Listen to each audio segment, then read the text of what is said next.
You've been in Vegas now for a minute. How has camp been here in Las Vegas? Yeah, it's been brilliant. I've loved every single minute of it. Just lapped up the whole experience. Rented a nice house outside of the Strip. Went seen the Strip, done a few bits of shopping, a bit of normality. Back in Scotland, it was literally going to the gym and back to the house. You couldn't go anywhere except for maybe go to the shop to get groceries, and that was it. You couldn't do anything. So after a number of weeks or couple of months in camp, it was starting to get a bit frustrating, a bit boring and a bit stale. So we come out here as early as possible, and it lifted our team spirits. All the team spirits were all, we're all bouncing off each other. We're going out and about, doing things, living normal life. It felt great again. It felt great to be back to normal. Now, you're a big talker. We all know that. No trash talk really up until maybe this afternoon with the ESPN taping. What is it about your opponent over here that, garners this respect that we haven't really seen from you? I respect every fighter that jumps in the ring, and you've got to respect Jose Ramirez as well. He's 26-0. He's a unified champion. He's beat everyone that's in front of him. You don't become unified world champion for no reason. He's a very, very good fighter. I've said this all along. I respect the man. I respect him, highly respect him. He's got my respect from the very off. He's a great fighter. He's a great champion and a great person. But on Saturday night, as soon as that first bell goes, it's all out the window. It's all out the window.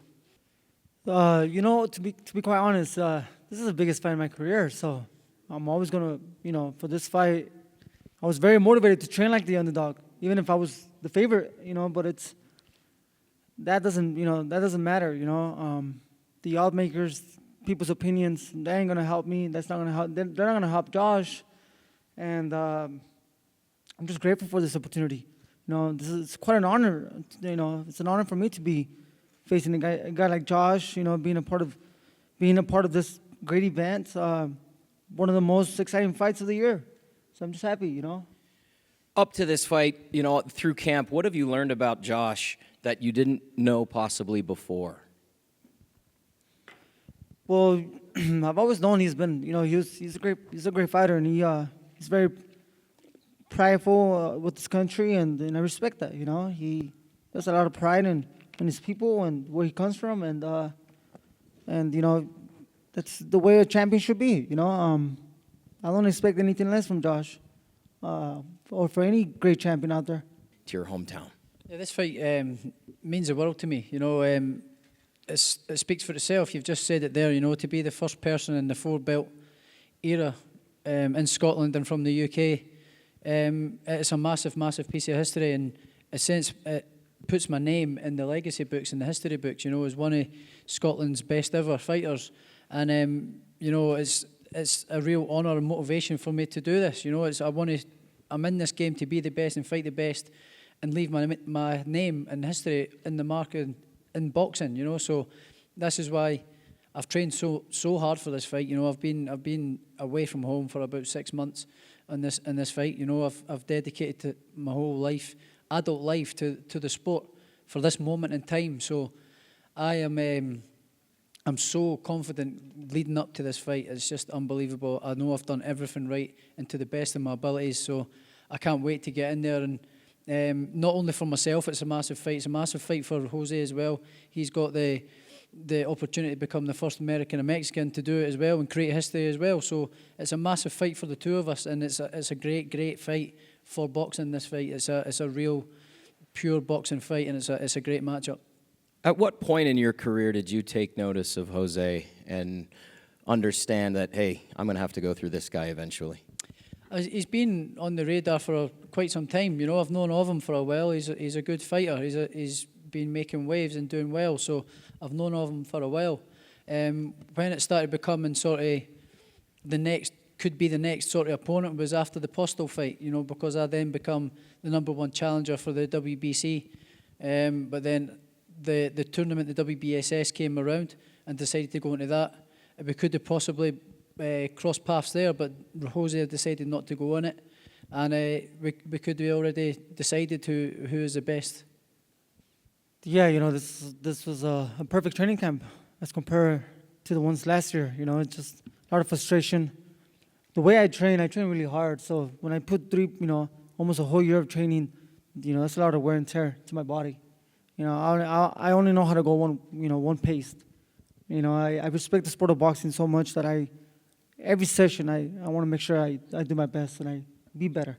So I got after the postal fight, which was a little underwhelming fight. I mean, there wasn't too much action.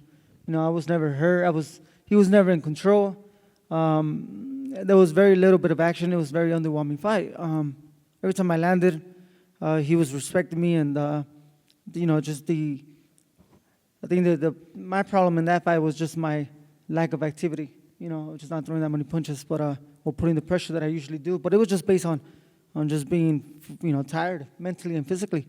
But for this camp, it's been a tremendous camp. You know, I'm very motivated. It's a big fight, and it's a, you know, God willing, I become the next undisputed world champion. That's going to bring a lot of glory to my family and to, you know, both demographics, the Mexican demographics and the Mexican American demographics. So it's a beautiful thing, you know, to be able to share that type of glory with so many people. It'll be quite an honor and a blessing, you know. It'd be a beautiful thing, you know.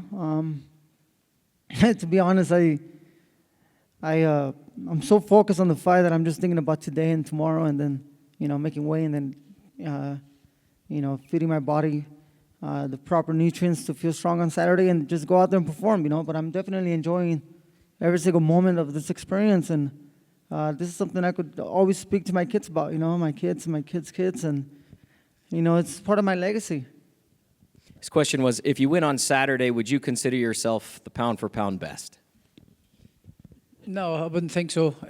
But I would say it's got to be in there. It's got to be in the pound-for-pound list, you know. But I wouldn't say the best. I'm not going to disrespect other fighters. But it's got to be up there, certainly, for sure. I think I'm number 9 at the minute. So if I win this on Saturday, yeah, it's got to go up a couple of notches, yeah.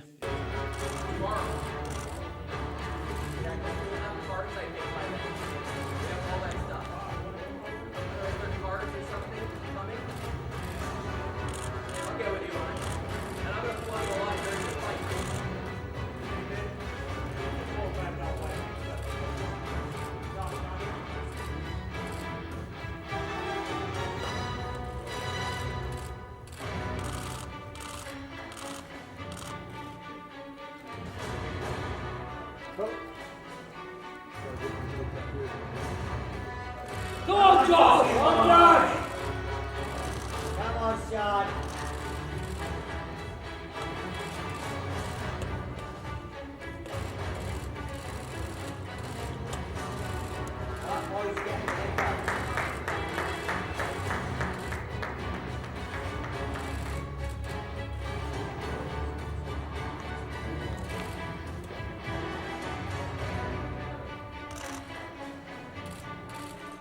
Ramirez! Come on, Josh! Good boy! He's keeping you home. Josh in the back. Let's go, champ. Yes! Josh looking in the back. Jose, in the back. Thank you so much for watching this video, and make sure to subscribe for more videos of your favorite fighters over here on Fight Hub TV, and give us a follow online as well at Fight Hub TV on Twitter and on Instagram. We appreciate it, guys.